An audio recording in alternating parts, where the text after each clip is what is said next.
Here's your wrestling news for February 4th, 2021. And your headlines for today include: I've never laid hands on so many of these guys. Edge reveals 9 WWE stars he wants to face. Lars Sullivan dismissed major misconceptions about his WWE release. What does Vince McMahon think about Lars Sullivan and his release? Kenta shows up on AEW Dynamite to take out Jon Moxley.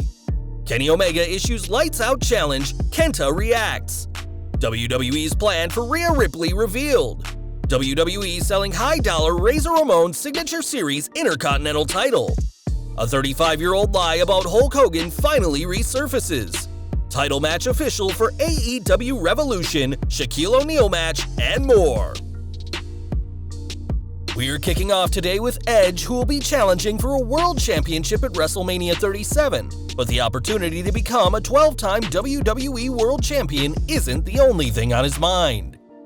A lot has changed in WWE since Edge retired in 2011, and in an interview with CBS Sports, the two-time Royal Rumble winner spoke about 9 superstars he's focused on facing this time around. He said, "I scratched the surface with AJ Styles and Seth Rollins just because of the Rumbles. To me, both of these matches have to happen. They just have to. Last night, for the first time, I felt what Cesaro brings, and Matt Riddle, Ricochet and Mustafa Ali and Sami Zayn, and all these guys I never had a chance to get in there with. Let me get in there with Cesaro. I'd love to do an Iron Man with Daniel Bryan. I got a sample of Damian Priest, and that was exciting."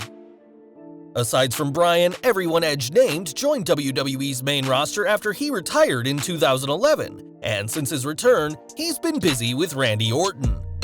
With their feud ending on Raw, Edge will now be looking ahead to WrestleMania, but the Rated R superstar is clearly looking to make up for lost time with these potential opponents. That wasn't all Edge had to say this week, as he also spoke about his return to the Metro, and the Men's Rumble match also saw the return of Christian. Given there was a time when both men were told they'd never compete again, his best friend returning was a huge deal to Edge. He said, "The look you saw on my face as Christian was coming down the ramp, that was real. That was me being part dumbfounded that we were both in the Royal Rumble in 2021 after being told we could both never do this again. I've known he's been cleared for a little while, right? So I knew all of these things, but then when it's actually happening, you're in the moment." After 7 years away from the ring, Christian's return was something many fans thought they'd never see. And with reports that Captain Charisma is set to wrestle again on a part-time basis, this return clearly means a lot to him and Edge.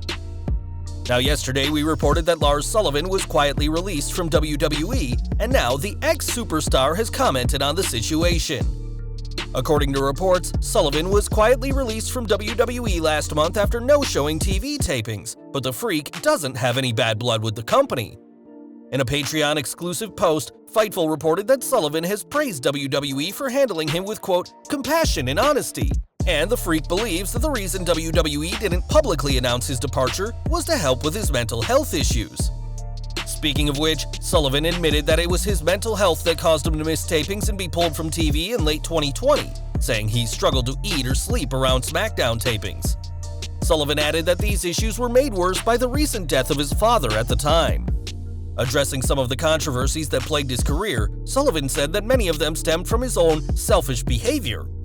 It had been reported that a shirtless promo with Michael Cole was seen as an attempt to sabotage Sullivan's career, but the Freak himself dismissed those rumors, as Fightful reported.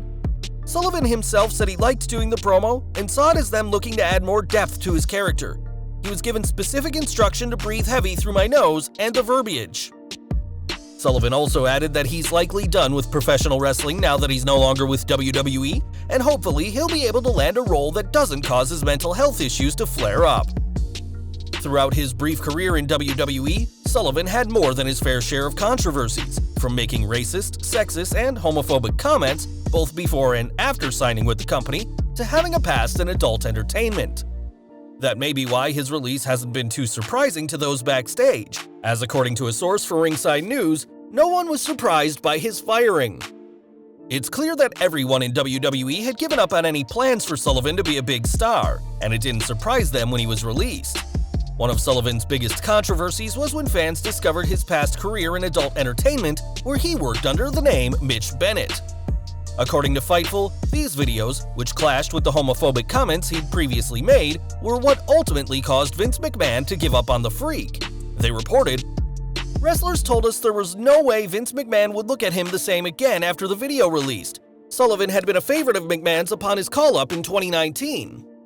Even if Sullivan does plan on returning to WWE, we doubt he'd be welcomed back, especially as the chairman of the board, who had once been so eager to push the Freak, couldn't look at him the same way." AEW news now, and this week's Dynamite saw the debut of Kenta, who wasted no time building towards his New Japan match with Jon Moxley. In the main event, Kenta attacked Moxley in a shocking conclusion for AEW Beach Break. This is all building towards the long-awaited match between the two for New Japan that'll take place on February 26th, which will be for Moxley's IWGP United States title. On commentary, Impact's Don Callis said it was interesting how other companies invade AEW whenever he's around, and we'll have to see if a possible long-term talent trade is in the works between AEW and New Japan Pro Wrestling. If Kenny Omega gets his way, that won't be the last time we see Kenta, as cameras caught the pair speaking after Dynamite went off the air. In their segment, the AEW World Champion tried to welcome Kenta to the American Bullet Club, and the New Japan star told him to "shut the f*** up, I'm not your friend." Omega then turned to the camera and challenged Tony Khan to book him and Kenta against Lance Archer and Jon Moxley in a lights-out match for next week's February 10th edition of Dynamite, and we'll have to see if the champ gets his wish next Wednesday. Now, it's been reported that Rhea Ripley made her main roster call-up during last Sunday's Women's Royal Rumble match, but it seems the WWE are taking their time with deciding where she's going. A former NXT Women's Champion, Ripley would be a great addition to either Raw or SmackDown, but according to PW Insider, she wasn't backstage during this week's Raw.